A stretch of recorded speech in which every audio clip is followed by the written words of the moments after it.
বিসমিল্লাহির রহমানির রহিম। লক্ষ্মীপুরের যুব সমাজকে তথা লক্ষ্মীপুর জেলাবাসীকে পবিত্র ঈদুল ফিতরের শুভেচ্ছা, সশ্রদ্ধ সালাম। আসসালামু আলাইকুম রহমতুল্লাহি ওয়া বারাকাতুহু।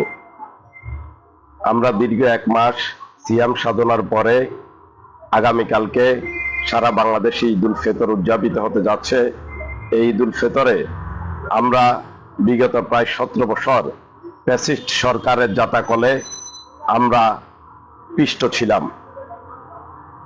দেশ নায়ক তারেক রহমান, বিএনপি তথা বিরোধী দল এবং বৈষম্য বিরোধী ছাত্র আন্দোলনের ফসল হিসাবে মহান আল্লাহ তাআলার সরাসরি মদদে এই পেশিবাদী সরকারের পতন হয়।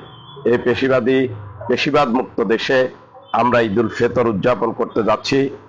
আমরা লক্ষ্মীপুরবাসীকে ঈদের আনন্দ সবার সাথে ভাগাভাগি করার জন্য উদাত্ত আহ্বান জানাচ্ছি এবং এই ঈদে লক্ষ্মীপুরের শান্তিপ্রিয় জনগণকে আগামী দিনে এই দেশের সুন্দর অবাধ সুষ্ঠু সুন্দর একটি নির্বাচনে যে নির্বাচন অনুষ্ঠিত হবে, এই নির্বাচনে গণতন্ত্রকামী মানুষের পক্ষে তথা বাংলাদেশ জাতীয়তাবাদী দলকে আপনারা আপনাদের সুচিন্তিত মতামত দিয়ে আগামী দিনের রাষ্ট্র পরিচালনার দায়িত্ব দিবেন।